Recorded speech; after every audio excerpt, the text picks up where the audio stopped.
इस युद्ध का अंत आप कैसे देखते हैं? मतलब जंग में ये तय है कि अभी तक 6 रोज़ की जंग में आज 7वां दिन है, बहुत भारी नुकसान, ईरान से कई गुना नुकसान इसमें अमेरिका और इजराइल का हुआ है।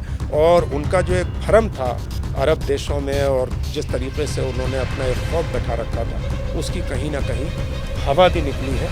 देखिए, बिल्कुल रमज़ान का पाक महीना भी है और हम तो गांधी के देश के रहने वाले हैं, जिन्होंने हमेशा सद्भावना को, शांति को, प्रेम को, नॉन वायलेंस को, अहिंसा को प्रमोट किया है। तो हमारी ये दुआ और कोशिश ज़रूर होना चाहिए कि जंग जितनी जल्दी हो।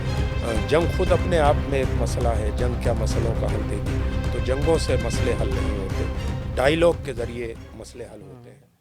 इस युद्ध का अंत आप कैसे देखते हैं? मतलब क्या वो और ज़्यादा बढ़े। और अभी लेटेस्ट खबर ये है कि खुद हमारे पड़ोसी देश पाकिस्तान में, जहाँ एक तरफ अफ़गानिस्तान और पाकिस्तान के बीच कुछ कुछ चल ही रहा था, वहाँ दूसरी तरफ ये है कि आज एक भारी प्रोटेस्ट जो अभी तक बलूचिस्तान में चल रहा था, हालात बेकाबू थे, अब पंजाब सूबे में इतना भारी प्रोटेस्ट आज हुआ है। और उस प्रोटेस्ट में लिटरली वहाँ के आर्मी चीफ आसिम मुनीर मुर्दाबाद के लिए नारे लगाए गए हैं कि ये अमेरिका और इजराइल का एजेंट है। तो शहबाज शरीफ और उसके खिलाफ जितनी भारी, यानी किसी आर्मी चीफ के खिलाफ पब्लिक का इतना आक्रोश और उसका मैदान में आ जाना कि ये हमारी कंट्री को ख़त्म किए दे रहे हैं, बलूच के जो लोग हैं बर्बाद किए दे रहे हैं, ऐलान कर दें कि हम ईरान के लिए लड़ने को तैयार हैं। हाँ, तो बड़े चेंजेस जो हैं वो आ रहे हैं पूरे ग्लोब में जब से ये जंग। होगा मतलब आपके हिसाब से अगर देखा जाए तो, क्योंकि एक तरफ हॉर्मुज़ बंद होने की खबरें आ रही है, कभी कहा रहा है कि किसी देश के लिए हम छोड़ दे रहे हैं, वहीं बांग्लादेश की भी एक तस्वीर आई कि लोग पेट्रोल पंप पे भीड़ लगा दिए। हिंदुस्तान में भी एक वीडियो सोशल मीडिया पर वायरल किया गया था, उसकी पुष्टि नहीं हुई कि वो पुराना है कि नया, लेकिन ऐसी खबरें आ रही है। अगर जंग ज़्यादा चलता है बहुत दिन तक तो इसके असर क्या होंगे? देखिए, वो तो हर जंग के बड़े नुकसानात होते हैं और जीतने वाला भी बड़े नुकसान में रहता है, हारने वाले के पास तो कुछ रहता ही नहीं है। बांग्लादेश के जहाँ आयल का और एनर्जी का सवाल है, तो बांग्लादेश में आयल भी और एनर्जी भी वाया हिंदुस्तान जाती है।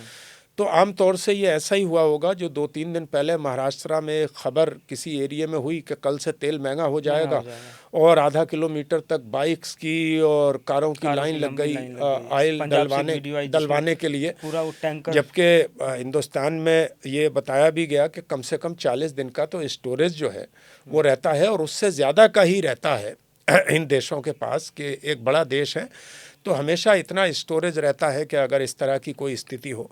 तो पहले तो उन्होंने हुर्मुज़ को बंद किया था और कहा था कि भाई ये हमने कुछ एक्सक्लूसिव देश के लिए, लेकिन अब उन्होंने ये ऐलान किया है कि ये सिर्फ उन्होंने यूएस, इजराइल और यूरोपियन उन देशों के लिए जो उनके सपोर्टर हैं, उनको बंद किया है।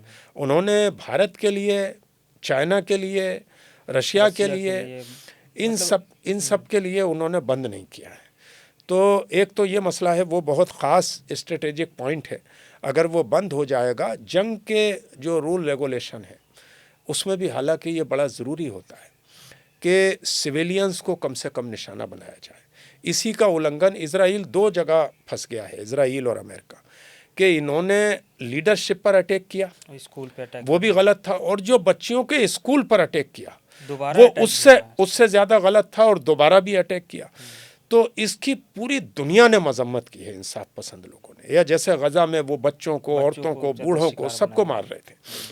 तो जंग जब भी होती है वो आपकी डिफेंस फैसिलिटीज़ पर होती है, आपके डिफेंस सिस्टम से डिफेंस सिस्टम तक होती है, वो आपके डिफेंस को वो करता है। जैसे इसी का उल्लंघन जो है वो जब हमारी पोस्ट यानी ऑपरेशन सिंदूर चल रहा था, तो इसका उल्लंघन खुद पाकिस्तान की तरफ से भी किया गया था कि उन्होंने पुंछ में बॉर्डर एरिया में जो गोलाबारी की थी वो सिविलियंस पर की थी, जबकि इंडिया ने जो अटैक किया था इधर से वो उनकी डिफेंस नेटवर्क पर, टेरर नेटवर्क पर, उस पर किया था, टेरर नेटवर्क पर। तो आम तौर से ये स्ट्रेटेजिक जो ऑप्शन है वो सब कंट्रीज़ के पास होते हैं और वो उन्हीं को निशाना बनाते हैं। जैसे ईरान ने थ्रेट किया है कि वो उनके जो न्यूक्लियर फैसिलिटी है इजराइल की, अगली बार उसको निशाना बनाएंगे, तो डिफेंस सिस्टम को निशाना बनाया जाता है। अरब में जितनी भी जगह उनके 7 जगह बेस थे उनको निशाना बनाया, उन्होंने पहले ही फेस में उसको निशाना बनाया और उसको उन्होंने कंटिन्यू निशाना बनाया और इजराइल पर भी कंटिन्यू वो रखा। तो मुझे ये लगता है कि अभी इस हफ्ते ये अंदाज़ा होगा, हालांकि दुनिया के बहुत सारे देश इस कोशिश में भी ऐसी खबरें आ रही हैं कि वो लग गए हैं बातचीत के ज़रिए। उसमें मिडिल ईस्ट भी एक रोल प्ले कर रहा है, यूरोप के भी कुछ देश, इटली, स्पेन, फ्रांस, इस तरह के देश जो है वो रोल प्ले कर रहे हैं। और हिंदुस्तान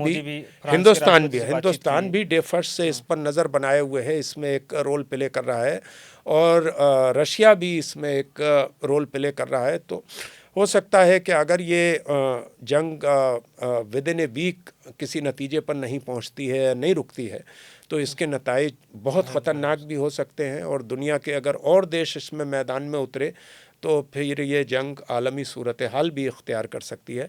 बहरहाल अमन से जंग से अमन बेहतर है। और वो जो शेर है मुनव्वर राना का कि दुश्मनी हो तो फिर ऐसी कि कोई एक रहे, दोस्ती हो तो फिर ऐसी के पुकारें आ जाएं। तो अब दोस्ती के दरवाज़े तो बंद हो चुके हैं। ईरान और इज़राइल और अमेरिका के बीच ऐसा लग रहा है कि जैसे कोई एक रहे। तो इसमें अमेरिका को तो सिर्फ कुछ फ़ौजियों का, डिफेंस सिस्टम का और इकोनॉमिकल लॉस होगा, लेकिन सिविलियन का लॉस जितना भी होगा वो इज़राइल और अमेरिका को होगा, क्योंकि टारगेट तो यहीं अमेरिका पे तो कोई टारगेट नहीं कर रहा है, उसकी फैसिलिटीज़ पर तो यहाँ कर रहा है। लेकिन इस जंग में ये तय है कि अभी तक 6 रोज़ की जंग में आज 7वां दिन है, बहुत भारी नुकसान, ईरान से कई गुना नुकसान इसमें अमेरिका और इज़राइल का हुआ है। और उनका जो एक भरम था अरब देशों में और जिस तरीके से उन्होंने अपना एक खौफ बैठा रखा था, उसकी कहीं ना कहीं हवा भी निकली है। और लोग, दुनिया में ये भी एक चीज़ देखने की है कि अमेरिका, यानी कल की जो तस्वीर आई है डोनाल्ड ट्रंप की, जिसमें वो क्रिश्चियन पादरी से चर्च में बैठ के वो करा रहे हैं और वो ये कह रहे हैं कि ये जो है वो रिलीजियस वार है। तो ट्रंप बार बार ये कोशिश कर रहा है कि उसको जो है वो रिलीजियस क्रिश्चियनिटी और जुडाइज़म के नाम पे या ये क्रिश्चियनिटी वर्सेस इस्लाम वार हो जाए। लेकिन ईरान ने एक बार भी इस तरह का स्टेटमेंट नहीं दिया है।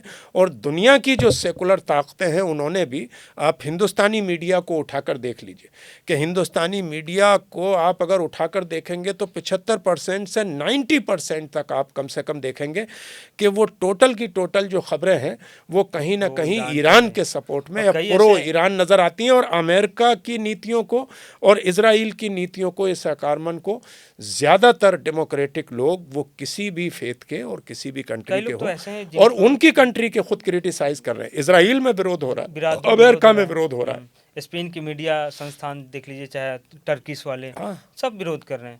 खैर हम लोग भी यही चाहेंगे कि युद्ध अंत नहीं होता है किसी भी चीज़ का, और शांति बहाल हो जाए तो बेहतर होता है। देखिए, बिल्कुल रमज़ान का पाक महीना भी है और हम तो गांधी के देश के रहने वाले हैं, जिन्होंने हमेशा सद्भावना को, शांति को, प्रेम को, नॉन वायलेंस को, अहिंसा को प्रमोट किया है। तो हमारी ये दुआ और कोशिश ज़रूर होना चाहिए कि जंग जितनी जल्दी हो, जंग खुद अपने आप में एक मसला है, जंग क्या मसलों का हल देगी?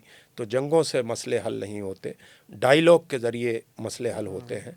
तो डायलॉग की तरफ आएँ और जितनी जल्द हो सके वो जंग का ख़ात्मा हो। ठीक है, बहुत बहुत शुक्रिया बातचीत करने के लिए। आपने एक बात अच्छी कही कि जंगों से मसले हल नहीं होते हैं, क्योंकि डायलॉग ज़रूरी है। अगर आप एक टेबल पे बैठते हैं तो कोई ना कोई एक निष्कर्ष निकलता है बातचीत से, और उसमें एक दूसरा रास्ता आप अपना सकते हैं, दूसरा रास्ता निकलता है जिस पे आप चल सकते हैं। तो दूसरा रास्ता वही है शांति का। और जंग किसी भी हालत में, किसी भी सूरत में सही नहीं है, वो अमेरिका के लिए हो, इजराइल के लिए हो या ईरान के लिए हो, क्योंकि आवाम जो होती है वो सबसे ज़्यादा परेशान होती है। आवाम को ज़्यादा दिक्कत होते हैं, क्योंकि हुक्मरानों को शायद होता है कि वो 5 साल 10 साल में वो चेंज हो जाएं, लेकिन जो आवाम होती है उसको उस वतन में रहना होता है, उसकी अपनी रोज़मर्रा की ज़िंदगी जुड़ी होती है। तो खैर, इस युद्ध का अंत क्या होगा अभी कुछ कहना क्लियर नहीं है, मुमकिन नहीं है कि हम उस पर कोई टिप्पणी कर दें, लेकिन हम इस बात पे अपनी बात को ख़त्म करेंगे कि उम्मीद करते हैं कि शांति बहाल हो और दोनों देशों के बीच, तीनों के बीच बैठ के बातचीत हो। खैर, बने रहिए आप हमारे साथ और युद्ध से जुड़ी हर खबर आप तक पहुंचाएंगे, और हर खबर जानने के लिए आप हमारे चैनल को अगर सब्सक्राइब नहीं किए हैं तो सब्सक्राइब कर लीजिए, क्योंकि आप ही का ये चैनल है, और लाइक करिए और फॉलो कीजिए।